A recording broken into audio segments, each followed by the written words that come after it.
നിദ്രയിൽ നിന്നുണർത്തി നീ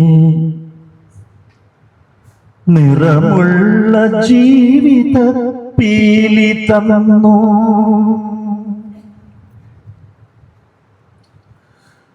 ഇരുളിൻ മഹാനിദ്രയിൽ നിന്നുണർത്തി നീ നിറമുള്ള ജീവിത പീലി തന്നു.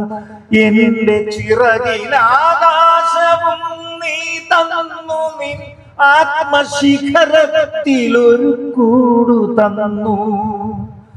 ആത്മശിഖരത്തിലൊരു കൂടു തന്നു. ഒരു കുഞ്ഞു പൂവിലും തളിർക്കാറ്റിലും നിന്നെ നീയായി മണക്കുന്നതെങ്ങു വേറെ. ഒരു കുഞ്ഞു പൂവിലും തളിർക്കാറ്റിലും നിന്നെ നീയായി മണക്കുന്നതെങ്ങു വേറെ. ജീവനൊഴുകുമ്പോൾ ഒരു തുള്ളി ഒഴിയാതെ നീ തന്നെ നിറയുന്ന പുഴയെങ്ങു വേറെ. എല്ലാവർക്കും നമസ്കാരം. വായനയെക്കുറിച്ച് ഒരുപാട് പറയപ്പെടുന്നുണ്ട്. എങ്ങനെ വായിക്കുന്നു, എന്തു വായിക്കുന്നു, എന്തിനു വായിക്കുന്നു എന്നത് ഒരു പ്രശ്നമാണ്. നമ്മുടെ തലമുറകൾ നല്ല വായനയിലേക്ക് തിരിയുമ്പോൾ അവർക്ക് മാനസികമായി വിസ്താരം വരും, മാനസികമായി ഉല്ലാസം വരും, ആനന്ദം വരും. അവരുടെ മനസ്സിലൊരു സമൂഹം ഉണ്ടാവും. അവരൊറ്റപ്പെടാതിരിക്കും. അതിലൂടെ അവർക്ക് ലോകത്ത് ഞാനും എന്തോ ചെയ്യാൻ കടമപ്പെട്ട ലോകത്തിൻ്റെ ഭാഗം തന്നെയായ ഒരാളാണ് എന്ന് തോന്നലുണ്ടാവും. ഇങ്ങനെ ഉണ്ടാകാൻ നമ്മെ ഏറ്റവും കൂടുതൽ സഹായിക്കുന്നത് വായനയുടെ ലോകമാണ്. വായനയിൽ കൂടെ സമൂഹത്തെ അറിയുന്നതിൻ്റെ ഒരു ആനന്ദം ഉണ്ട്. ആ ആനന്ദം എല്ലാവർക്കും ലഭിക്കുമാറാകട്ടെ എന്ന് പ്രാർത്ഥിക്കുന്നു. വായന ഒരു കച്ചവടമല്ല, വായന സമയം പോക്കല്ല, വായന ഒരു ഫാഷനല്ല. വായന എന്ന് പറയുന്നത് ഒരു പ്രത്യേകതരം പ്രകടനവും അല്ല, അതൊരു ജീവിതമാണ്. ആ ജീവിതത്തിലേക്ക് നമ്മുടെ തലമുറകൾ വരുമാറാകട്ടെ എന്ന് പ്രാർത്ഥിക്കുന്നു.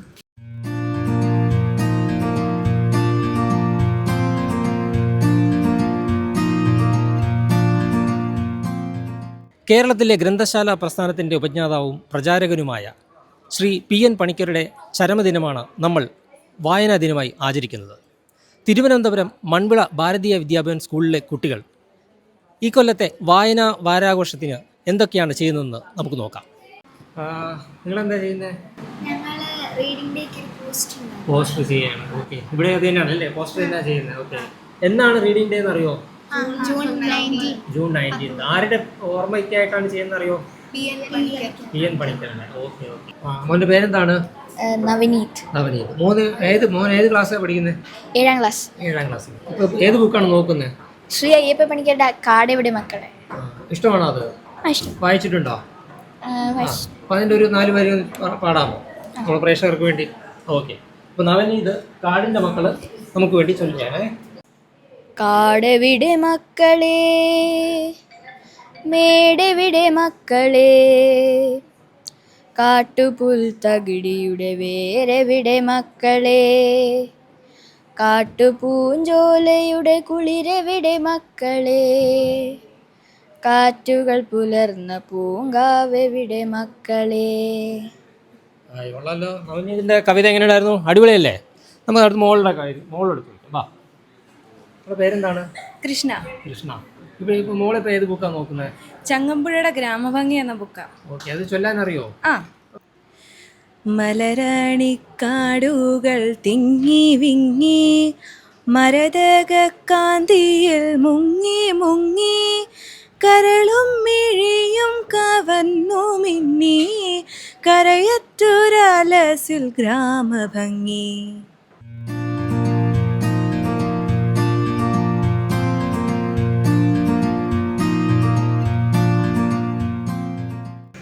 Reading opens doors to new worlds, ideas, and perspectives.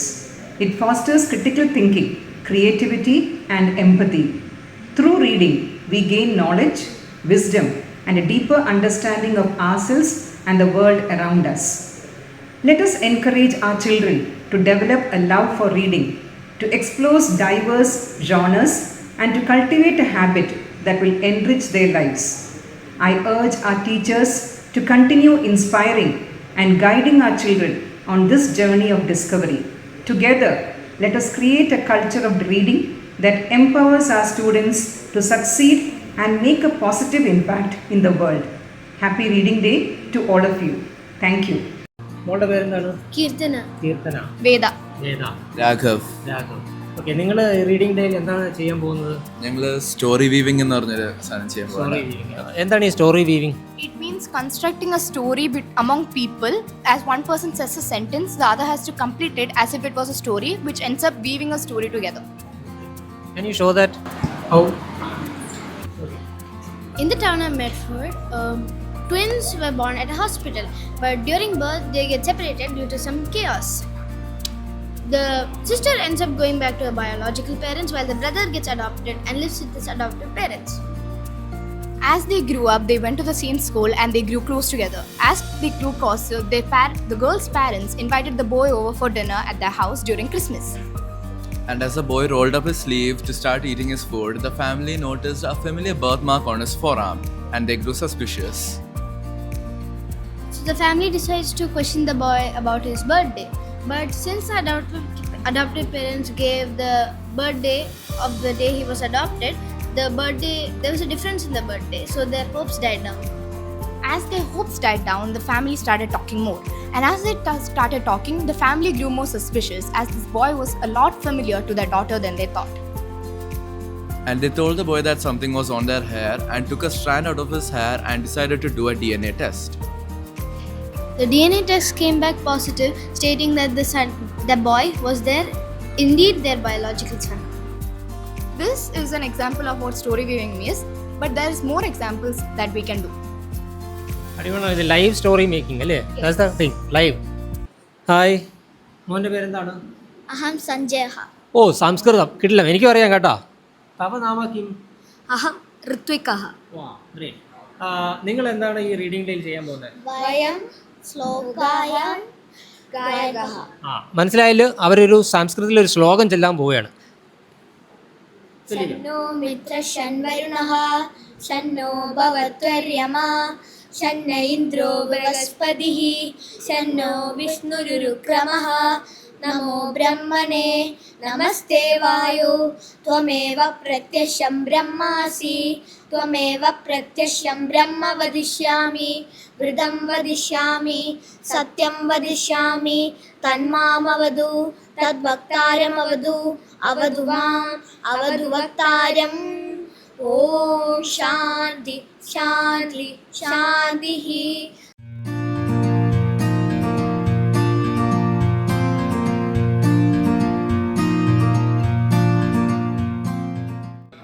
വായിച്ച് വളരുക എന്ന്, ചിന്തിച്ച് വിവേകം നേടുക എന്ന് ഈ സമൂഹത്തെ ഉദ്ബോധിപ്പിച്ച PN പണിക്കർ സാറിനെ ഓർമ്മിക്കുന്ന ദിവസമാണ് ജൂൺ 19.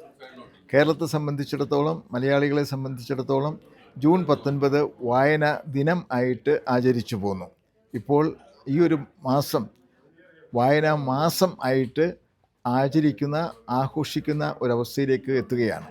ഇതുവഴി വായിച്ച് വളരുക എന്ന PN പണിക്കർ സാറിൻ്റെ ആ ഒരു സന്ദേശത്തിൻ്റെ ഒരു പ്രായോഗിക മുഖം അവതരിപ്പിക്കാൻ കഴിയുന്നു എന്നുള്ളതാണ്. തീർച്ചയായിട്ടും ഈ വർത്തമാനകാലത്ത് ഏറെ പ്രസക്തമായ സന്ദേശമാണ്. പ്രത്യേകിച്ചും കുട്ടികൾ, ഞാൻ അങ്ങനെ കുറ്റപ്പെടുത്തി പറയുകയല്ല, മയക്കുമരുന്നിൻ്റെ ഒക്കെ ഒരു ആക്രമണം, അതാണ് ശരി, ഒരു യുദ്ധകാല പരിതസ്ഥിതിയാണ് എനിക്ക് തോന്നുന്നത്.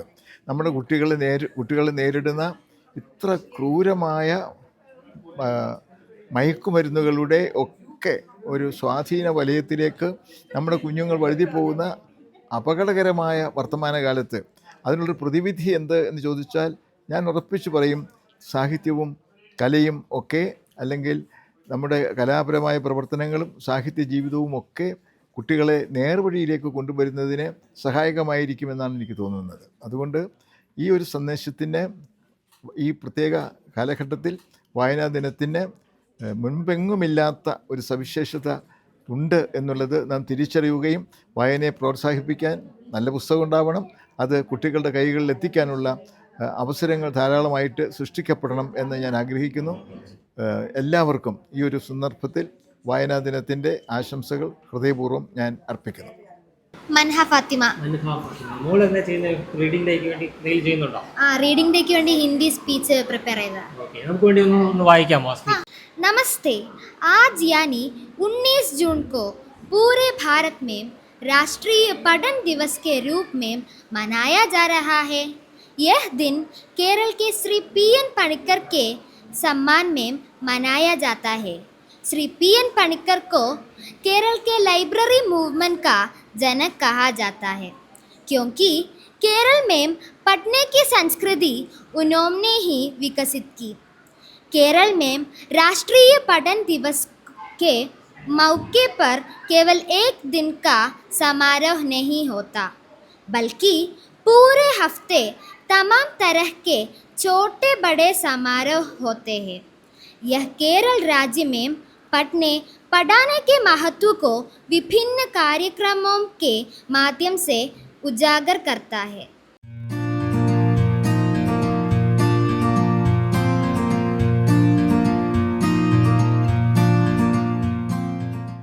ജൂൺ 19 വായനാവാരം തുടങ്ങുകയാണ്. എല്ലാ കൊല്ലത്തെയും പോലെ വായനയെ പ്രോത്സാഹിപ്പിക്കുന്ന പല പരിപാടികളും പലരും നടത്തുന്നുണ്ട്, വായനാ സന്ദേശം നടത്തുന്നുണ്ട്. എനിക്ക് ഈ പ്രാവശ്യത്തെ വായനാ സന്ദേശം എന്നുള്ള രീതിയിൽ പറയുന്നത്, ഒരു നല്ലൊരു വായനാശീലം നമ്മൾ പിന്തുടരേണ്ട ഒരു ആവശ്യമുണ്ടെന്നാണ് പറയുന്നത്. കാരണം നമ്മൾ കഴിഞ്ഞ കാലങ്ങളിലെല്ലാം വായനയെ പറ്റിയിട്ടുള്ള പ്രധാനപ്പെട്ട ചർച്ചകളിൽ വായന മരിക്കുന്നു, പുസ്തകങ്ങൾ മരിക്കുന്നു എന്നുള്ള രീതിയിലായിരുന്നു. അങ്ങനെയല്ല, പുസ്തകങ്ങൾ ധാരാളം പേര് എഴുതുന്നുണ്ട്, ധാരാളം പേര് വായിക്കുന്നുണ്ട്. പുസ്തകങ്ങളെ അല്ലാതെ തന്നെ നമ്മുടെ ഓൺലൈൻ മാധ്യമങ്ങളിലൂടെ ഒരുപാട് പേര് വായിക്കുന്നുണ്ട്. അപ്പോൾ വായിക്കാത്ത മനുഷ്യരില്ല എന്നുള്ള രീതിയിലാണ് ഇപ്പോൾ ഇരിക്കുന്നത്. ഇപ്പോഴത്തെ ഒരു ഇലക്ട്രോണിക് യുഗത്തിൽ ഫേസ്ബുക്കിലൂടെ ആണെങ്കിലും വാട്സപ്പിലൂടെ ആണെങ്കിലും ഇൻസ്റ്റഗ്രാമിലൂടെ ആണെങ്കിലും വായിക്കുകയും എപ്പോഴും വായിക്കുന്ന ആൾക്കാരുടെയും എഴുതുന്ന ആൾക്കാരുടെയും ഒരു സമൂഹമായിട്ട് നമ്മളെല്ലാവരും മാറിയിട്ടുണ്ട്. ഏറ്റവും വലിയ ഒരു കാര്യം അതാണ്. ഇപ്പോൾ പണ്ടുകാലത്ത് കോളേജ് വിദ്യാഭ്യാസം കഴിഞ്ഞ ആൾക്കാർ മാത്രമാണ് ജീവിതത്തിലുടനീളം വായിക്കാറുണ്ടായിരുന്നത്. പക്ഷേ ഇപ്പോൾ എല്ലാ തരത്തിലുള്ള ജോലിക്കാരും, അതായത് ചെറിയ ചെറിയ ജോലികൾ ചെയ്യുന്ന പ്ലംബർമാർ, സ്കിൽഡ് വർക്കേഴ്സ്, ഇവരെല്ലാവരും ഫേസ്ബുക്കിലൂടെ ആണെങ്കിലും മറ്റും കമൻറ്റുകളൊക്കെ ആയിട്ട് എഴുതുന്നത് നമുക്കൊരു ഇലക്ട്രോണിക് വായനയും എഴുത്തും എന്നുള്ള രീതിയിൽ പറയാം. ആ ഒരു സമയത്താണ് ഞാൻ വളരെയധികം ഊന്നൽ കൊടുത്തുകൊണ്ട് നല്ലൊരു വായനാശീലം എന്ന് പറയുന്നത്. നല്ലൊരു വായനാശീലം എന്ന് ഞാൻ ഉദ്ദേശിക്കുന്നത് എന്താ വെച്ചെങ്കിൽ, വായന നമ്മളെ പല സ്ഥലത്തിൽ നിന്നും സ്പീഡിൽ ഓടിക്കൊണ്ടിരിക്കുന്ന ഒരു സൊസൈറ്റിനൊന്ന് പിടിച്ചു നിർത്തിക്കൊണ്ട് ഒന്ന് പിന്നിലോട്ട് നോക്കൂ, ചുറ്റുപാടിലേക്ക് നോക്കൂ. ആ തരത്തിൽ നമ്മൾ ഇപ്പോഴത്തെ സോഷ്യൽ മീഡിയയിലെല്ലാം വായനയിലൂടെയും എഴുത്തിലൂടെയും പ്രധാനമായി നടക്കുന്നത് വാഗ്വാദങ്ങളാണ്, ആർഗ്യുമെൻസാണ്. പോയിൻ്റുകൾ മുന്നോട്ട് വയ്ക്കുന്നു, അത് തകർക്കുന്നു, അതിനെതിരായിട്ട് രീതിയിൽ ഒരു മുന്നണി ഉണ്ടാക്കുന്നു, അതിൻ്റെ കൂട്ടുമുന്നണി ഉണ്ടാക്കുന്നു. ഈ തരത്തിൽ വലിയ രീതിയിലുള്ള സമരവും കോലാഹലവുമാണ് വായനയും എന്നുള്ള രീതിയിൽ തന്നെ നടക്കുന്നത്. അപ്പോൾ ഇത്തരത്തിലുള്ളൊരു വ്യവസായത്തിൽ നമ്മൾ വിവാദങ്ങളിലൂടെ അല്ലാതെ വായനക്കാർക്കോ എഴുത്തുകാർക്കോ ഒന്നും പിടിച്ചു നിൽക്കാൻ പറ്റാത്ത രീതിയിലാണ് ഇപ്പോൾ എല്ലാ കാര്യങ്ങളും സംഭവിച്ചുകൊണ്ടിരിക്കുന്നത്. പക്ഷേ അങ്ങനെയല്ലാത്ത രീതിയിൽ നമ്മുടെ ജീവിതത്തിന് വായന കൊണ്ട് ഒരുപാട് മാറ്റങ്ങൾ ഉണ്ടാവുന്നുണ്ട്. ഇപ്പോൾ ഫോണിലൂടെ വായിക്കാനല്ലാത്ത രീതിയിൽ അല്ലെങ്കിൽ വേറെ ഒരു കാര്യങ്ങൾ ലോകം മൊത്തം ഫോണിൽ ഒതുക്കുന്നു എന്നുള്ളത് വലിയൊരു പരാജയമായിട്ടാണ് വരുന്നത്. ഇപ്പോൾ നമുക്കറിയാം, നമ്മൾ ഇലക്ട്രോണിക് ഇൻഫർമേഷൻ ടെക്നോളജിയുടെ ഒരു വളർച്ച കാരണം കൊണ്ട് ഉണ്ടായിട്ടുള്ളതാണ് ഈ മൊബൈൽ ഫോണിലൂടെ നമുക്ക് എല്ലാ കാര്യങ്ങളും, ലോകത്തെ എല്ലാ കാര്യങ്ങളും ചെയ്യാൻ പറ്റുന്നു എന്നുള്ളത്. പക്ഷേ അത് മനുഷ്യൻ്റെ ചിന്തകളിലും ജോലികളും എല്ലാം മാറ്റിവെച്ചിട്ട് ഈ ഫോണിലൂടെ കുടുങ്ങിക്കിടക്കുന്ന മനുഷ്യരെയാണ് നമ്മൾ കാണുന്നത്. അപ്പോൾ ഇതൊന്നും ഇത്തിരി മാറ്റം വരുത്തിക്കൊണ്ട് നമുക്ക് എല്ലാവർക്കും ചെയ്യാവുന്നത് വായന എന്ന് പറഞ്ഞു കഴിഞ്ഞാൽ ഈ തരത്തിൽ മനുഷ്യൻ്റെ ചിന്തകളെ സ്വതന്ത്രമാക്കുകയും കുറച്ച് സമയം വായനയ്ക്ക് വേണ്ടിയിട്ട്, പുസ്തകത്തിന് വേണ്ടി, അത് ഫിസിക്കലായിട്ടൊരു പുസ്തകമാണെങ്കിൽ അത് ഫിസിക്കലെന്ന് ഞാൻ പറയുന്നില്ല. അപ്പോൾ ഈ തരത്തിൽ മനസ്സിന് സന്തോഷവും സമാധാനവും മറ്റുള്ളവർക്ക് വേണ്ടിയിട്ടൊരു സമയം കൂടെ ചിലവഴിച്ചുകൊണ്ട് വേണം വായിക്കാൻ. ആ സമയത്തിനാണ് ഏറ്റവും കൂടുതൽ നമ്മൾ ഓടിക്കൊണ്ടിരിക്കുമ്പോൾ ഒന്ന് ഇരുത്തി നിലനിർത്തിക്കൊണ്ട് പോകുന്നതിന് വേണ്ടിയിട്ട് ഏറ്റവും അത്യാവശ്യമായിട്ടുള്ളൊരു ഘടകമായിട്ടുള്ള ഒരു കാര്യമാണ്, അങ്ങനെ പിടിച്ചു നിർത്താൻ പറ്റുന്ന ഒരു ഘടകമായിട്ടാണ് ഇനി വായനയെ നമ്മൾ എടുക്കേണ്ടത്. കാരണം നിങ്ങൾ ഓടിക്കൊണ്ടിരിക്കുന്ന ഈ ഓട്ടപ്പന്തയത്തിൽ നിന്ന് മാറി നിന്നുകൊണ്ട് നമ്മുടെ സമൂഹത്തിൻ്റെ ചരിത്രം മനസ്സിലാക്കുന്നതിനും അവിടെ മറഞ്ഞിരിക്കുന്ന ആൾക്കാരെ കണ്ടെത്തുന്നതിനും ഏത് രീതിയിലാണ് പല തരത്തിലുള്ള സത്യങ്ങൾ മനസ്സിലാക്കുന്നതിനും വേണ്ടിയിട്ടുള്ള ഒരു സമയം ഓരോ വ്യക്തികൾക്കും ഇൻഡിവിജ്വലായിട്ട് അവരൊരു വ്യക്തിത്വ വികസനത്തിന് വേണ്ടി സ്വയമായിട്ട് അവർ കുറച്ച് സമയം ചെലവഴിക്കേണ്ടി വരുന്നുണ്ട്. ആ സമയം ചെലവഴിക്കുന്ന അവർക്ക് വേണ്ടിയിട്ടാണ്. കാരണം ഇപ്പോൾ ആരും അവനവരെ പറ്റി ചിന്തിക്കുന്നില്ല. നമ്മുടെ ടേസ്റ്റുകൾ എന്താണ്, നമ്മൾ ഉണ്ടാക്കേണ്ട ഒരു അഭിരുചി ഏത് രീതിയിൽ വേണം, നമ്മുടെ ആശയങ്ങൾ എങ്ങനെയായിരിക്കണം, അതിന് വേണ്ടിയിട്ടുള്ളൊരു സമയം ഇന്നത്തെ കാലത്ത് ആർക്കും കിട്ടുന്നില്ല. എല്ലാവരെയും ഒരേ രീതിയിൽ ചിന്തിക്കുന്നു, ഒരേ രീതിയിലുള്ള കാര്യങ്ങൾ പറയുന്നു. ഇതൊന്നും മാറി നിന്നുകൊണ്ട് എല്ലാവർക്കും അവനവരെ വീണ്ടെടുക്കുന്നതിന് വേണ്ടിയിട്ടുള്ള ഒരു സ്വസ്ഥതയും സമാധാനവുമാണ് വായനയിലൂടെ നടക്കുന്നത്. അത് മനസ്സിലാക്കണമെങ്കിൽ ഇപ്പോൾ കഥകളാണെങ്കിലും കവിതകളാണെങ്കിലും നോവലുകളാണെങ്കിലും എല്ലാം നിങ്ങളെ ഈ ഓട്ടത്തിൽ നിന്ന് പിടിച്ചു നിർത്തുന്ന ഒരു കാര്യമാണ്. അതായത് നമ്മളുടെ ഒരു വായന എന്ന് പറഞ്ഞു കഴിഞ്ഞാൽ ഇൻഫോർമേഷൻ ശേഖരിക്കുക എന്നുള്ളതായി മാറിയിട്ടുണ്ട്. ആ ഇൻഫോർമേഷൻ ശേഖരിക്കുന്നതിന് പകരമായിട്ട് നിങ്ങൾക്ക് നിങ്ങളുടെ മനസ്സിനെ കുറച്ച് സമയം ഈ ഒരു കണ്ടംപററി ലോകത്തുനിന്ന് മാറ്റി നിർത്തിക്കൊണ്ട് മറ്റൊരു രീതിയിലേക്ക്, പഴമയിലേക്കോ അല്ലെങ്കിൽ ഏതെങ്കിലും തരത്തിൽ വളരെയധികം ചിന്തകൾ ഉദ്ബോധിപ്പിക്കുന്ന രീതിയിലുള്ള പുസ്തകങ്ങൾ വായിക്കണം.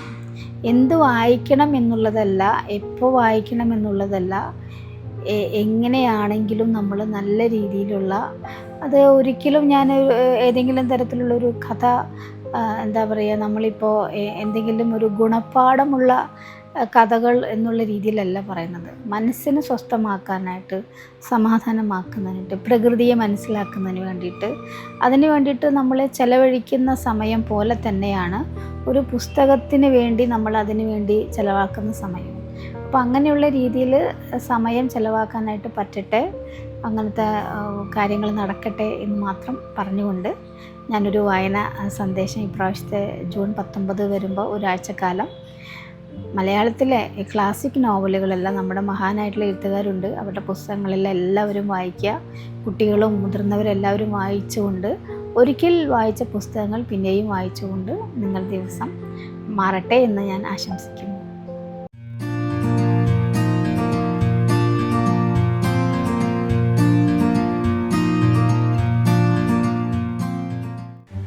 ഇംഗ്ലീഷ് സാഹിത്യത്തിൽ മലയാളികളുടെ കയ്യൊപ്പ് ചാർത്തുക എന്നത് വളരെ പ്രയാസമുള്ളൊരു കാര്യം തന്നെയാണ്. അത് അപൂർവമായി സംഭവിക്കുന്ന കാര്യം കൂടിയാണ്. പക്ഷേ ഒരു 9ാം ക്ലാസ്സുകാരി, പട്ടം KVയിലെ 9ാം ക്ലാസ് വിദ്യാർത്ഥിനി ഇന്ന് ഒരു പുസ്തകം രചിച്ചിരിക്കുന്നു, കവിതാ സമാഹാരമാണ്, ഇംഗ്ലീഷ് ഭാഷയിലാണ് രചിച്ചിട്ടുള്ളത്. നമുക്ക് ആ വിശേഷങ്ങളും പുസ്തകത്തിൻ്റെ വിശേഷങ്ങളും ചോദിച്ചാൽ, അപ്പോൾ സ്കൂളിൻ്റെ പശ്ചാത്തലം, അതുപോലെ തന്നെ ഈ കവിത എഴുതാനുള്ള ഇൻസ്പിറേഷൻ, ഈ സാഹിത്യ ലോകത്തുള്ള എക്സ്പീരിയൻസ്, ഇതൊക്കെ ഒന്ന് വിവരിക്കാം. ഞാൻ KV പട്ടത്തിലാണ് പഠിക്കുന്നത്. അത് നല്ലൊരു ഓപ്പർച്യൂണിറ്റീസൊക്കെ എനിക്ക് തന്നിട്ടുണ്ട്. സ്കൂളിൽ പഠിക്കുന്ന കവിതകൾക്കൊക്കെ വേണ്ടി നിറയെ കോമ്പറ്റീഷൻസൊക്കെ അവിടെ നടക്കാറുണ്ട്. എൻ്റെ ഇമാജിനേഷൻ വെച്ചും ഞാൻ ഫീലിങ്സ് വെച്ചും ഒക്കെയാണ് ഞാൻ എഴുതുന്നത്. എനിക്ക് ജീവിതം ഫുള്ള് എഴുതണം എന്നാണ് എൻ്റെ ഒരു ആഗ്രഹം.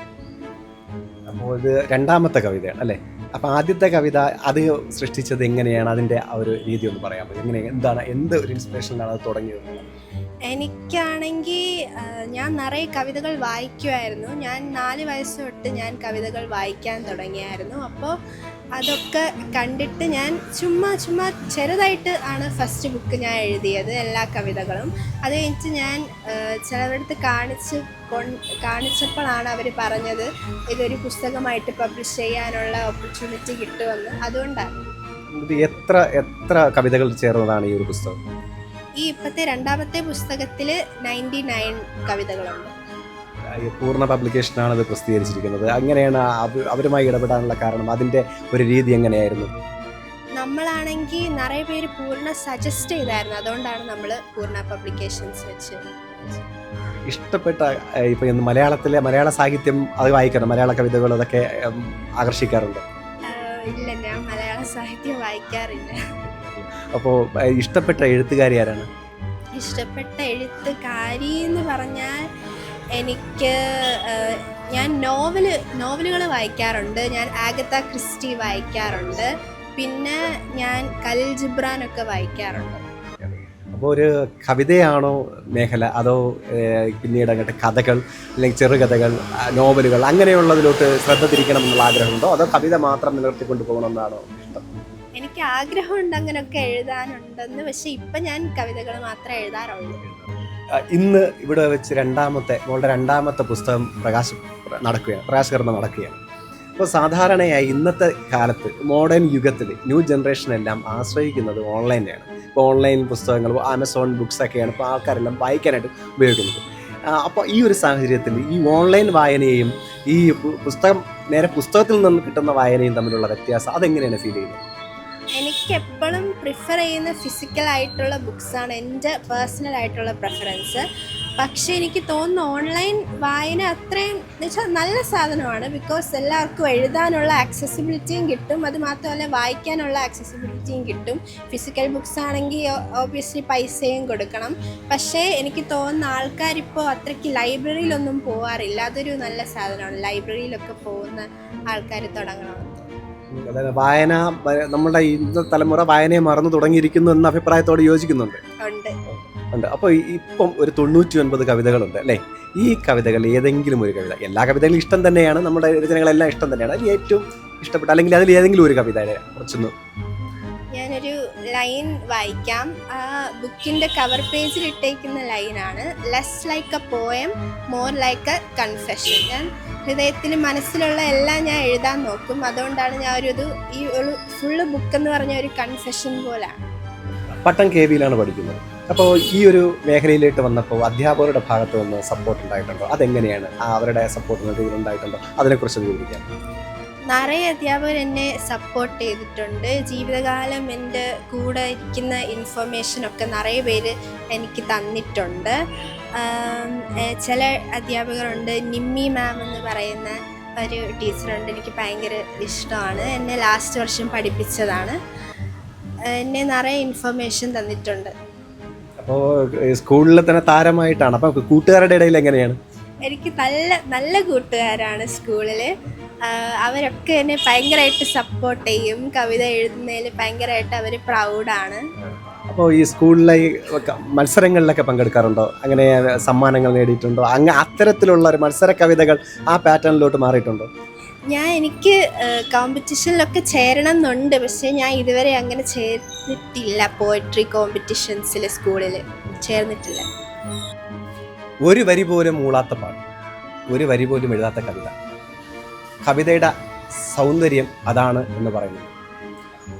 അനാമിക മത്സരങ്ങളിൽ പങ്കെടുത്ത പാരമ്പര്യമില്ല. പക്ഷേ ഉള്ളിനുള്ളിലെ ആ വിങ്ങൽ അല്ലെങ്കിൽ ആ ഒരു ഉള്ളിൽ തോന്നുന്ന സർഗാത്മകത അത് ഒരു പുസ്തകമായി രൂപപ്പെടുകയാണ്. വരും തലമുറയ്ക്ക് ഭാവിയിൽ ഒട്ടനവധി കവിതകൾ ഈ മകളുടെ തൂലികയിൽ നിന്നും ഉണ്ടാകട്ടെ, പിറക്കട്ടെ എന്ന് ആശംസിച്ചുകൊണ്ട് നന്ദി, നമസ്കാരം.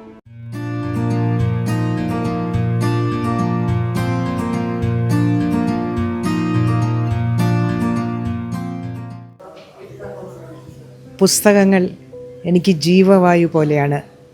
അവയില്ലാത്ത ഒരു ജീവിതം ഓർക്കാനേ വയ്യ. ഏതാണ്ട് 3 വയസ്സുള്ളപ്പോൾ ഞാനൊരു നിലത്തെഴുത്താശാൻ്റെ കീഴിൽ അക്ഷരങ്ങൾ അഭ്യസിച്ചു തുടങ്ങി.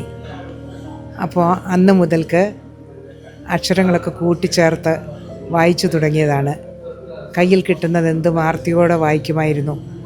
അപ്പോൾ ഒരു 5 or 6 വയസ്സുള്ളപ്പോൾ ഞാൻ കുട്ടികൾക്കായുള്ള കഥകളും മുതിർന്നവരുടെ നോവലുകളും ഒക്കെ വായിക്കാൻ ശ്രമിച്ചുകൊണ്ടിരുന്നു. അങ്ങനെ ഒരു നവലോകം എൻ്റെ കൺമുന്നിൽ തുറക്കപ്പെടുകയായിരുന്നു.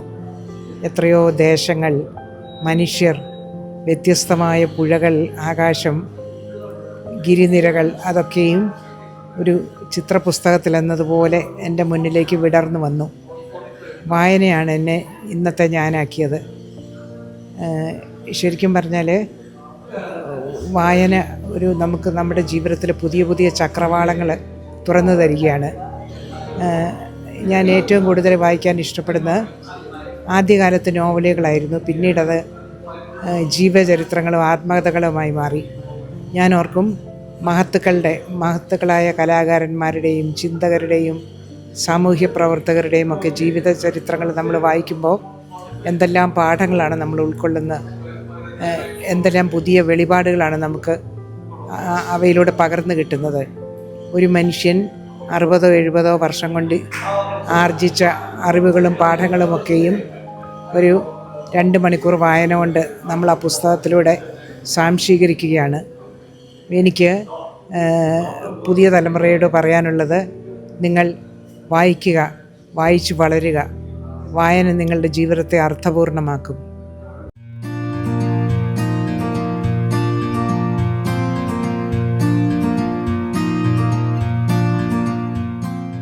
ഇത്തവണ വായനാ ദിനത്തോടനുബന്ധിച്ച് കുട്ടികളെ വായനയുടെ ലോകത്തേക്ക് എത്തിക്കുന്നതിന് വേണ്ടി കുറേ നല്ല പ്രവർത്തനങ്ങൾ ഞങ്ങൾ ആസൂത്രണം ചെയ്തിട്ടുണ്ട്.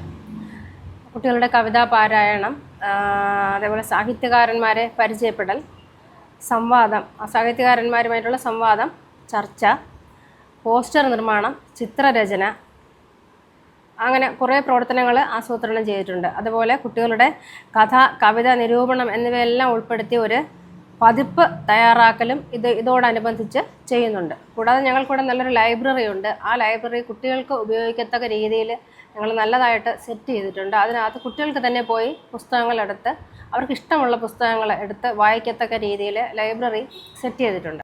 കുട്ടികൾ തന്നെ പുസ്തകങ്ങൾ തിരഞ്ഞെടുത്ത് വായിച്ചു തുടങ്ങിയിട്ടുണ്ട്.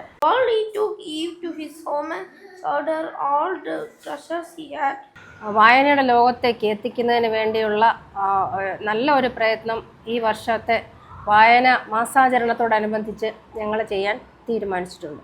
കേരളത്തിൻ്റെ പഴമയും തനിമയും ബന്ധങ്ങൾ തമ്മിലുള്ള സ്നേഹത്തിൻ്റെയും വാത്സല്യത്തിൻ്റെയും ആഴം നമുക്ക് മനസ്സിലാക്കി തരുന്ന അതിമനോഹരമായ ഒരു കവിതയാണ് കൊയക്കട്ട.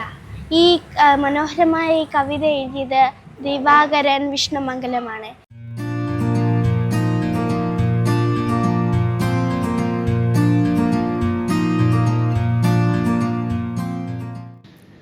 നമസ്കാരം, ഞാൻ ബിന്ദു ഹരികൃഷ്ണൻ. ഈ വായനാ ദിനത്തിൽ ഞാനും വായന തുടങ്ങിയ കാലത്തെക്കുറിച്ച് ഓർത്തു പോവുകയാണ്. ഞങ്ങൾക്കൊക്കെ പഴയ തലമുറയ്ക്ക് വായനാ ദിനം എന്ന ഒരു ദിവസത്തിലേക്ക് ഒതുങ്ങുന്നതല്ല വായന.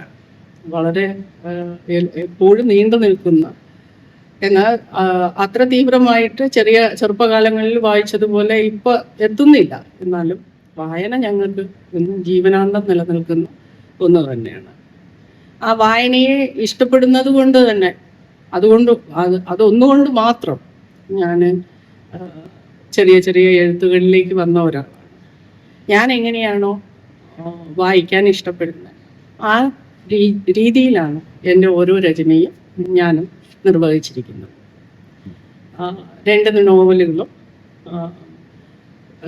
ഒരു കഥാസമാഹാരവും പിന്നെ ചില സ്റ്റഡികളുമായിട്ട് ഏകദേശം 5 പുസ്തകങ്ങൾ ഞാൻ കംപ്ലീറ്റ് ചെയ്തിട്ടുണ്ട്. ബുദ്ധ ക്രിയേഷൻസ് എന്ന് പറയുന്ന ഞങ്ങളുടെ സ്വന്തം ഞങ്ങളുടെ പുസ്തകങ്ങൾ പബ്ലിഷ് ചെയ്യാനായിട്ട് തുടങ്ങി ഒരു ചെറിയ സംരംഭത്തിലൂടെയാണ് ഞാൻ ഈ പുസ്തകങ്ങളെല്ലാം പബ്ലിഷ് ചെയ്തിരിക്കുന്നത്. ഞങ്ങളുടെ പുസ്തകങ്ങൾ വായന ഇഷ്ടപ്പെടുന്നവർ പ്രോത്സാഹിപ്പിക്കും എന്നുള്ള ഒരു ഉത്തമ വിശ്വാസത്തോടെ എല്ലാവർക്കും എൻ്റെ വായനാ ദിനാശംസകൾ. പാതിരാ നേരത്ത് നേരത്ത് ഞാനൊന്നുറങ്ങി. നേരം പുലരുമ്പോൾ കണ്ണീര് മാത്രം. മുണ്ടക്കൈ ഭൂമിയിൽ മൺകൂനം മാത്രം. വയനാട് തേങ്ങുന്നു ജീവൻ തുടിപ്പിനാൽ. വയനാട് തേങ്ങുന്നു ജീവൻ തുടിപ്പിനാൽ. അമ്മയെ കെട്ടിപ്പിടിച്ചു കിടന്നു ഞാൻ. വേർപെട്ടു പോയി ചെളിയിലമർന്നു. അച്ഛൻ കിടന്നാരിടം കാണാനില്ല. അച്ഛനെ തേടി ഞാൻ മുന്നോട്ട് പോകും.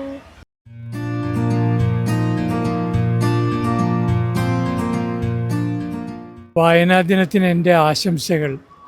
കേരളത്തിലെ പോലെ മറ്റധിക സംസ്ഥാനങ്ങളിൽ ഈ ഗ്രന്ഥശാല പ്രസ്ഥാനം ഇങ്ങനെ തഴച്ചു വളർന്നിട്ടില്ല. മലയാളികളെ വായിക്കാൻ പഠിപ്പിക്കുന്നതിൽ നാട്ടുമ്പുറങ്ങളിലുള്ള കൊച്ചു കൊച്ചു ലൈബ്രറികൾ മഹത്തായ പങ്കാണ് വഹിച്ചിട്ടുള്ളത്. വായിച്ചു വളരുക എന്ന് പറയുന്ന മുദ്രാവാക്യം മലയാളികൾ എന്നേ ഏറ്റെടുത്തു കഴിഞ്ഞിരിക്കുന്നു. വായനയുടെ ആ ഒരു ലോകത്തിലേക്ക് പ്രവേശിച്ച ഒരാൾക്ക് പിന്നീട് ഒരിക്കലും മടക്കമില്ല. ഈ വല്ലിയിൽ നിന്നും ചെമ്മേ പൂക്കൾ പോകുന്നിതാ പറന്നമ്മേ. തെറ്റി നിനക്കുണ്ണി ചൊല്ലാം നൽപൂമ്പാറ്റകളല്ലേ ഇതെല്ലാം. മേൽക്കുമേലിങ്ങിവ പൊങ്ങി വിണ്ണിൽ നോക്കമ്മേ എന്തൊരു ഭംഗി.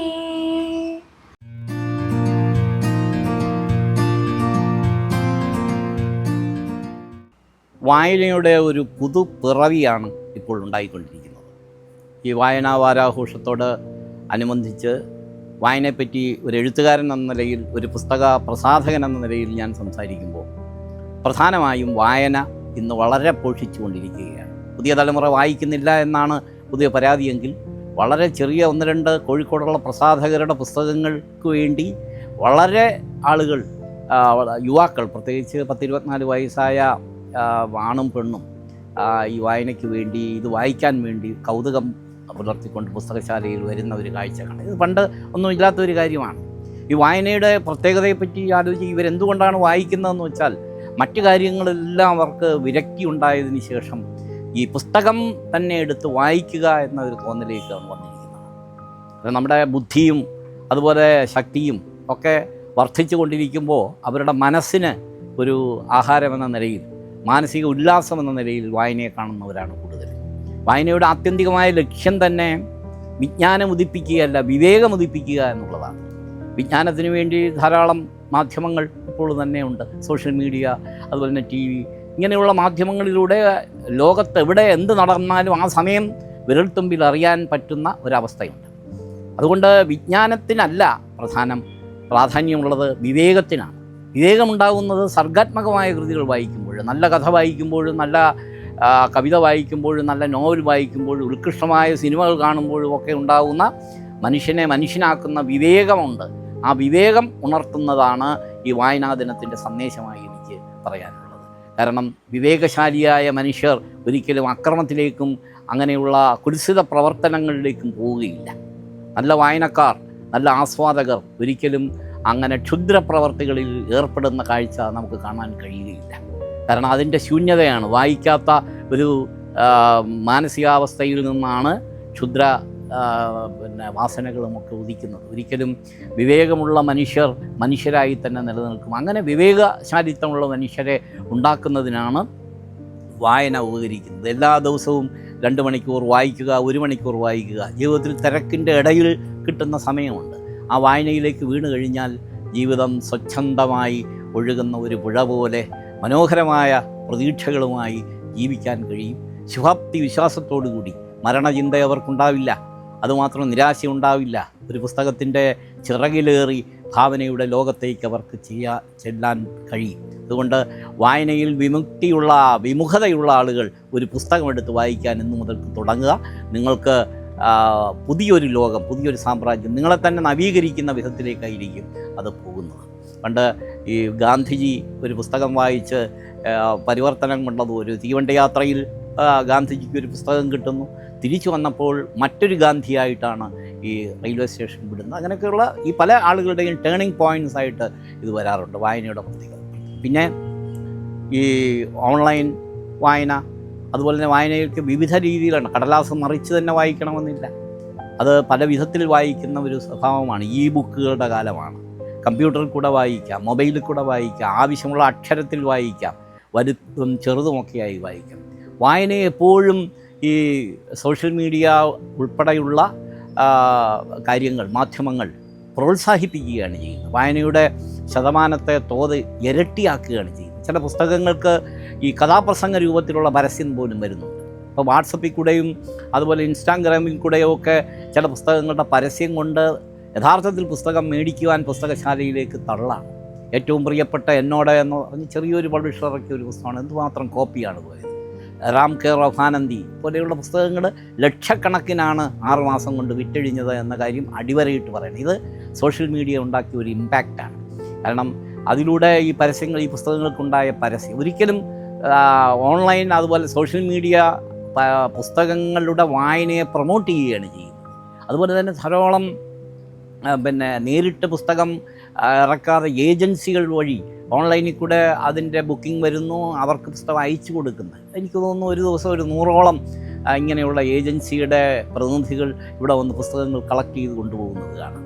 അവരെന്നിട്ട് ആവശ്യക്കാർക്ക് അയച്ചു കൊടുക്കുകയാണ്. അങ്ങനെ പുസ്തക വിപണി, പുസ്തക ശൃംഖല, പുസ്തക വായന, അതിനോടൊപ്പം തന്നെ ഗ്രന്ഥശാല സംഘം വളരെ ശക്തമായി തന്നെ, കേരള ഗ്രന്ഥശാല സംഘം ശക്തമായ രീതിയിൽ വായനയെ പ്രോത്സാഹിപ്പിക്കുന്നതിന് വേണ്ടിയുള്ള കാര്യങ്ങൾ ചെയ്യുന്നുണ്ട്. അതുകൊണ്ട് സമയമില്ല, വായിക്കുന്നില്ല എന്ന് പറയുന്നത് മിഥ്യയാണ്.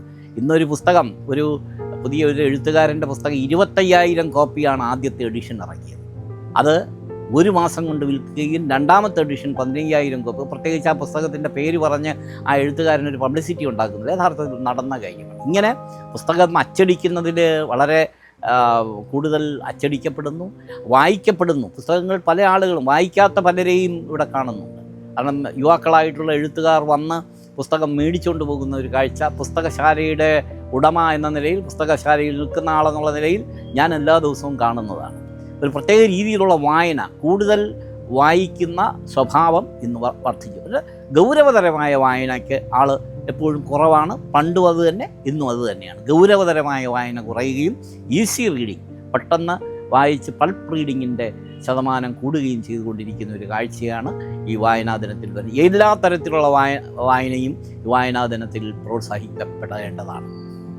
പുള്ളിമാൻമിഴി വള്ളിപ്പെണ്ണിനെ കണ്ട നേരത്ത് കള്ളക്കണ്ണൊളി കാട്ടി വേലവൻ വള്ളി നേരേക്ക് കന്നി പെൺകൊടി നിന്നെ കാണുമ്പോൾ ഉള്ളം തുള്ളിടുന്നേ നിന്നെ കെട്ടുവാൻ എൻ മനസ്സിൽ മോഹം തോന്നുന്നേ പുള്ളിമാൻമിഴി വള്ളിപ്പെണ്ണിനെ കണ്ട നേരത്ത് കള്ളക്കണ്ണൊളി കാട്ടി വേലവൻ വള്ളി നേരേക്ക് കന്നി പെൺകൊടി നിന്നെ കാണുമ്പോൾ ഉള്ളം തുള്ളിടുന്നേ നിന്നെ കെട്ടുവാൻ എൻ മനസ്സിൽ മോഹം തോന്നുന്നേ താത്തിനന്തക ചെയ്താരു തകദിനന്തക ചെയ്താരു താത്തിനന്തക തകദിനന്തക തകദിനന്തക ചെയ്താരു താത്തിനന്തക ചെയ്താരു തകദിനന്തക ചെയ്താരു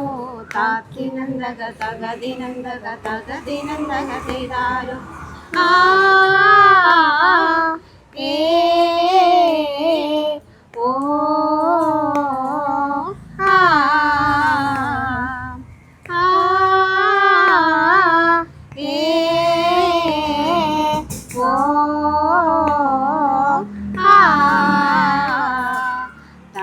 പെണ്ണാളെ കതിരാടും നിഴിയാളെ തമ്പുരത്തിടും മുമ്പേ കരിങ്കാറും കോരം പറിച്ചാട്ടെ താരക പെണ്ണാളെ കതിരാടും മിഴിയാളെ തമ്പുരാനെത്തിടും മുമ്പേ കരിങ്കാരൻ കോര പറിച്ചാട്ടെ. ആ താത്തിനെന്തക ചെയ്താരോ തകതിനെന്തക ചെയ്താരോ താത്തിനെന്തക തകതിനെന്തക തകതിനെന്തക ചെയ്താരോ. ആ ഏ ഓ ആ ആ ഏ ഓ ആ.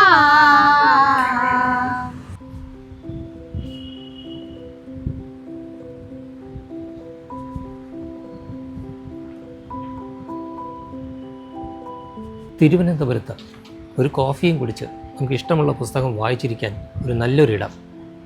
Thiruvananthapuram Palayam Ayyankali ഹാളിനടുത്തുള്ള book mart.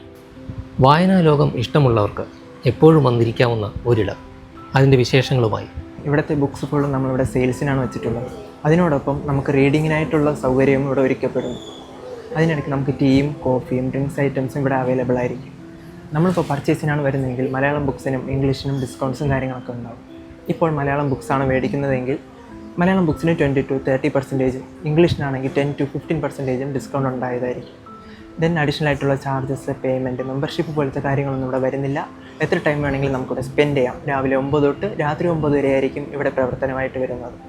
ഇപ്പോൾ നമ്മൾ ബുക്ക് വായനയ്ക്കായി വരുന്നവർ വേറെ ഒരു ചാർജസോ പേയ്മെൻറ്റോ ഒന്നും വരത്തില്ല.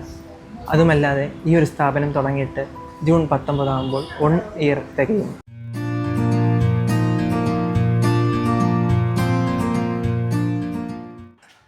നമ്മൾ വായനാ ദിനം ആചരിക്കുന്നത് വളരെ പ്രസക്തമായ ഒരു കാര്യമാണ്. എന്താണെന്ന് വെച്ചാൽ വായിക്കാൻ കഴിയുക എന്ന് പറയുന്നത് മനുഷ്യൻ്റെ ഒരു വലിയ സിദ്ധിയാണ്, അല്ലെങ്കിൽ ഒരു വലിയ ഭാഗ്യമാണ്. ലോകത്തിലെ ജനതയുടെ വലിയ ഒരു ഭാഗം ആളുകൾക്കും എഴുത്തും വായനയും സാധ്യമല്ലാത്ത ഒരു സ്ഥിതിയാണ് ഉള്ളത്. നമ്മളതുകൊണ്ടാണ് സാക്ഷരത എന്ന് പറയുന്ന അത് പ്രചരിപ്പിക്കാനായിട്ട് പരമാവധി ശ്രമിച്ചുകൊണ്ടിരിക്കുന്നത്. ലോക ഭാഷകൾ എന്ന് പറഞ്ഞാൽ ഈ ഭൂമുഖത്തുള്ള ഭാഷകൾ ഏതാണ്ട് 7000 ഉണ്ടെന്നാണ് ഇപ്പോഴത്തെ കണക്ക്. ഈ കണക്ക് മാറിയും മറിഞ്ഞും ഇരിക്കും. നക്ഷത്രങ്ങളുടെ എണ്ണം പോലെയാണ്. അതിങ്ങനെ നമ്മൾ എണ്ണി വരുമ്പോഴത്തേക്കും ചില നക്ഷത്രങ്ങളൊക്കെ ഇല്ലാതാവും, ചിലതൊക്കെ പുതിയതായിട്ട് വരികയും ചെയ്യും. ഭാഷകളും അതുപോലെയാണ്. അപ്പോൾ ഈ ഭാഷകളിൽ 7000-ഓളം ഭാഷകളുള്ളതിൽ ഒരു 10% മാത്രമേ സ്വന്തമായിട്ടുള്ള ഒരു എഴുത്ത് രീതി ഉള്ളൂ. മറ്റ് ഭാഷകളൊക്കെ നമ്മുടെ തുളുവിനെ പോലെയാണ്. ഇവിടെ തുളു എന്ന് പറഞ്ഞൊരു ഭാഷയുണ്ടല്ലോ. നമ്മുടെ ക്ഷേത്രങ്ങളിലെല്ലാം ശാന്തി ചെയ്യുന്നവരിൽ പലരും തുളു ഭാഷക്കാരാണ്, തുളുനാട്ടിൽ നിന്ന് വന്നവരാണ്. അവർ തുളുനാട്ടിൽ നിന്ന് വന്നവരുമുണ്ട്, പിന്നെ അവരുടെ പിൻതലമുറക്കാരുമുണ്ട്. അവരുടെ ഭാഷ ആയിട്ടുള്ള തുളു ദ്രാവിഡ ഭാഷാ കുടുംബത്തിൽ പിറന്നതാണ്. പക്ഷേ അതിന് ഈ സ്വന്തമായിട്ട് ഒരു ലിപി വ്യവസ്ഥയില്ല. കേരളത്തിലുള്ള ആളുകൾ തുളു സംസാരിക്കുന്നവർ അവർ എഴുതുന്നത് മലയാള ലിപിയിലാണ്. കർണാടകയിൽ ജീവിക്കുന്ന ആളുകൾ എഴുതുന്നത് കന്നഡ ലിപിയിലാണ്. കാശ്മീരിൽ ജീവിക്കുന്ന ആളുകൾ, അല്ലെങ്കിൽ കശ്മീരിൽ ജീവിക്കുന്ന ആളുകൾ, അവർ തുളു ഭാഷക്കാരാണെങ്കിൽ അവർ കശ്മീരി ലിപിയിലായിരിക്കും എഴുതുക. അപ്പം മലയാളത്തിന് ഒരു വലിയ ഭാഗ്യം എന്ന് പറയുന്നത് സ്വന്തമായിട്ടുള്ള ഒരു എഴുത്തു രീതി ഉണ്ട് എന്നുള്ളതാണ്. ഈ എഴുത്ത് രീതിക്ക് തന്നെ വലിയ ഒരു ഭാഗ്യമുണ്ട്, വലിയൊരു സമ്പത്തുണ്ട്. നമ്മുടെ എഴുത്ത് രീതിയിൽ തമിഴിലുള്ള എല്ലാ മിക്കവാറും എല്ലാ സ്വരങ്ങളും രേഖപ്പെടുത്താൻ കഴിവുണ്ട് നമ്മുടെ എഴുത്ത് സമ്പ്രദായത്തിന്. എന്നല്ല, സംസ്കൃതത്തിലെയും എല്ലാ സ്വരങ്ങളും നമുക്ക് എഴുതി കാണിക്കാൻ സാധിക്കും. മാത്രമല്ല, പുതിയതായിട്ടിപ്പോൾ ഇംഗ്ലീഷിൽ നിന്നൊക്കെ വാക്കുകൾ, ഫാന്, ഓഫീസ്, ഫയൽ, ഇതൊക്കെ നമ്മുടെ ഭാഷയിലേക്ക് എല്ലാ ദിവസവും പുതുതായിട്ട് ഒഴുകി എത്തിക്കൊണ്ടിരിക്കുകയാണ്. ഇവ രേഖപ്പെടുത്താൻ പോലും നമുക്ക് നമ്മുടേതായിട്ടുള്ള ഒരു രീതിയുണ്ട്. ഇതൊക്കെ ഉള്ളത് നമ്മുടെ ഭാഗ്യമാണ്. പക്ഷേ ഈ ഭാഗ്യം ഇല്ലാത്ത ആളുകളുണ്ട്. കുട്ടികൾ കൂടുതലും ഈ അക്ഷരങ്ങളിൽ നിന്ന്, എഴുതി കാണിക്കുന്ന അക്ഷരങ്ങളിൽ നിന്ന് മാറിക്കൊണ്ടിരിക്കുകയാണ്. അവർക്ക് പലർക്കും എഴുതാൻ അറിയാനും വയ്യാതെ ആയിക്കഴിഞ്ഞിരിക്കുന്നു. അപ്പോൾ ഈ ഒരു സ്ഥിതിയിലാണ് നമ്മൾ വായിക്കുക തന്നെ വേണം, വായിച്ച് ശീലിക്കണം. വായിച്ച് ശീലിച്ചു കഴിഞ്ഞാൽ പിന്നെ എഴുതാനും കഴിയും എന്നുള്ളത്. അപ്പോൾ ഇവിടെ ഉള്ളത് ഇപ്പോൾ ഒരു ഇലക്ട്രോണിക് വിപ്ലവത്തിൻ്റെ ഒരു കാലഘട്ടമാണ്. എല്ലാം നമ്മൾ ഇലക്ട്രോണിക്സിൻ്റെ സഹായത്തോടു കൂടി നമുക്ക് ഈ കമ്പ്യൂട്ടറും ഈ സ്മാർട്ട് ഫോണുകളും എല്ലാം വന്നതോടുകൂടി നമുക്കിപ്പോൾ പേന എടുത്ത് കൈകൊണ്ട് എഴുതേണ്ട ആവശ്യം ഇല്ല എന്നുള്ള സ്ഥിതിയായി കഴിഞ്ഞു. ഏത് ടെക്സ്റ്റും ഏത് പാഠവും നമുക്ക് വായിച്ചു തരാൻ ഇവിടെ കമ്പ്യൂട്ടറുണ്ട്. അല്ലെങ്കിൽ കമ്പ്യൂട്ടറിൽ ടെക്സ്റ്റ് ടു സ്പീച്ച് എന്ന് പറയുന്ന ഒരു സംവിധാനമുണ്ട്. അതുപോലെ സ്പീച്ച് ടു ടെക്സ്റ്റ് എന്നൊരു സംവിധാനവുമുണ്ട്. നമ്മൾ പറഞ്ഞു കൊടുക്കുന്നത് ഈ കമ്പ്യൂട്ടർ എഴുതി എടുത്തോളും. അല്ലെങ്കിൽ എഴുതി കിട്ടിയിരിക്കുന്ന ഒരു കാര്യം കമ്പ്യൂട്ടർ നമുക്ക് വായിച്ചു തരും. അപ്പോൾ പിന്നെ നമ്മൾ ഈ അക്ഷരമൊക്കെ പഠിക്കേണ്ടത് നമ്മളെന്തിനാണ് വായിക്കുന്നത് എന്നുള്ള വായന പഠിക്കുന്നത് എന്ന് പലരും ചിന്തിച്ചു പോകും. പക്ഷേ ഇത് ഒരു ശരിയായ മനോസ്ഥിതി അല്ല. ഇത് കൊണ്ട് എന്താണ് മനുഷ്യന് ഉള്ള എന്താണ് ഇതിൻ്റെ ദുരന്തം എന്ന് ചോദിച്ചു കഴിഞ്ഞാൽ, മനുഷ്യന് ഉള്ള ഒരു സിദ്ധി, എഴുതാനും വായിക്കാനും അറിയുക എന്ന് പറയുന്നത് മനുഷ്യൻ്റെ ഒരു സിദ്ധിയാണ്. സംസാരിക്കാൻ കഴിയുന്നത് പോലും മനുഷ്യന് മാത്രമുള്ള ഒരു കഴിവാണ്. ജീവികളിൽ മനുഷ്യന് മാത്രമേ സംസാരിക്കാൻ കഴിവുള്ളൂ എന്നുള്ളത് നമ്മൾ ഓർമ്മിക്കണം. അതിൽ തന്നെ എഴുതാൻ കഴിയുന്നവരുടെ എണ്ണം വളരെ കുറവാണ്. അപ്പോൾ സംസാരിക്കാൻ കഴിയുന്ന നമ്മളിൽ ഈ വികലാംഗരല്ലാത്ത ആളുകൾ, അല്ലെങ്കിൽ അംഗപരിമിതി ഉള്ള നിർഭാഗ്യവാന്മാരായിട്ടുള്ള ആളുകൾ, അവർക്ക് ഒരുപക്ഷെ ചിലപ്പോൾ വായിക്കാനും എഴുതാനും അവർക്ക് പറ്റിയില്ല എന്ന് വരാം. അപ്രകാരമല്ലാത്ത ആളുകൾ അവർക്കൊക്കെ ശരിക്കും പറയുകയാണെന്നുണ്ടെങ്കിൽ വിദ്യാഭ്യാസത്തിൻ്റെ ഒരു ഭാഗമായിട്ട് ഈ അക്ഷരങ്ങൾ എഴുതി കാണിക്കാൻ ഉള്ള കഴിവ് ഉണ്ടാവേണ്ടതാണ്. അത് ഉണ്ടാക്കിയെടുക്കേണ്ടതാണ്. അത് അധികാരികളുടെ ചുമതലയാണ്. അധികാരികൾ അതിന് വേണ്ട ഒരു ശ്രദ്ധ ചെലുത്തേണ്ടതാണ്. ഈ അവസരത്തിലാണ് നമ്മൾ വായനാ ദിനം ആചരിക്കുന്നത്. വായനയ്ക്കുള്ള പ്രാധാന്യം, വായിച്ച് വളരുക, അല്ലെങ്കിൽ നമ്മൾ തളർന്നു പോകും എന്ന് കവി പറയുന്നത് ഈ സന്ദർഭത്തിലാണ്.